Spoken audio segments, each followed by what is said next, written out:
Hi friends, welcome to Healthy Cooking Channel. இந்த வீடியோல நம்ம இன்னைக்கு சுவையான இட்லி பொடி எப்படி செய்யலாம்னு பார்க்கலாம். ரொம்ப ஈஸியா செஞ்சிரலாம். ரொம்ப கம்மியான ingredients வச்சு சூப்பரா டேஸ்டியா எப்படி செய்யலாம்னு பார்க்கலாம். நிறைய மெத்தட் பார்த்திருப்போம். இந்த மெத்தட்ல ஒரு டைம் ட்ரை பண்ணி பாருங்க. 3 மாசம் வரைக்கும் நம்ம ஸ்டோர் பண்ணிக்கலாம். சூப்பரா இருக்கும். டேஸ்டும் ஃப்ளேவர் எதுவுமே மாறாது. வாங்க எப்படி செய்யலாம்னு பார்க்கலாம். கடாயில 1 டீஸ்பூன் அளவுக்கு எண்ணெய் விட்டுக்கோங்க. எண்ணெய் சூடானதுக்கு அப்புறமா 1 கப் கடலைப்பருப்பு. எண்ணெய் இல்லாம ட்ரை ரோஸ்ட் பண்ணாலும் பண்ணிக்கலாம். என்ன சேர்த்தோம் அப்படின்னா கொஞ்சம் ஃப்ளேவராக இருக்கும்.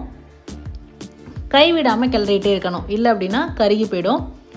அதோட ஃப்ளேவர் வர ஆரம்பித்தோடனே நம்ம பிளேட்க்கு ட்ரான்ஸ்ஃபர் பண்ணிடலாம். அடுத்ததாக அதே கடாயில் 1 டீஸ்பூன் எண்ணெய் விட்டுட்டு எந்த கப்பில் நம்ம கடலைப்பருப்பு எடுத்துக்கிட்டோமோ அதே கப்பில் 1 கப் அளவுக்கு உளுந்தம்பருப்பு.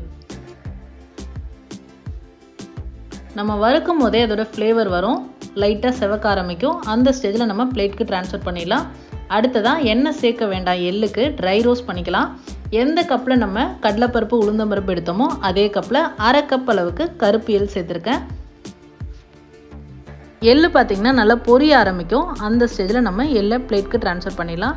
அடுத்ததாக கொஞ்சமாக எண்ணெய் சேர்த்துட்டு நான் கட்டி பெருங்காயம் சேர்த்துக்கிறேன்.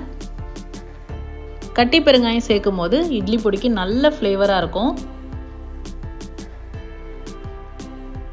இல்லை நீங்கள் தூள் பெருங்காயம் தான் சேர்க்க போகிறீங்க அப்படின்னா டைரெக்டாக இட்லி பொடியில் மிக்சியில் அரைக்கும் போது நீங்கள் சேர்த்துக்கலாம். அடுத்ததாக பெருங்காயம் லைட்டாக நல்லா வறுபட்டு உப்பி வந்ததுக்கப்புறமா 25 காய்ந்த மிளகாய் சேர்த்துருக்கேன். 1 டேபிள் ஸ்பூன் அளவுக்கு கல்லுப்பு சேர்த்துருக்கேன். இது எல்லாமும் சேர்த்து நல்லா வறுத்து எடுத்துக்கலாம். வறுத்துட்டு நல்லா ஆற விட்டுட்டு மிக்சர் ஜாரில் போட்டு அரைச்சி எடுத்துக்கலாம். அரைக்கும் போது பார்த்தீங்க அப்படின்னா ரொம்பவும் நைஸாக அரைக்கக்கூடாது, ரொம்ப கொரன்னு அரைக்கக்கூடாது. இந்த மாதிரி பதத்தில் அரைச்சி எடுத்துகிட்டு வந்தீங்கன்னா கரெக்டாக இருக்கும் இட்லி பொடிக்கு.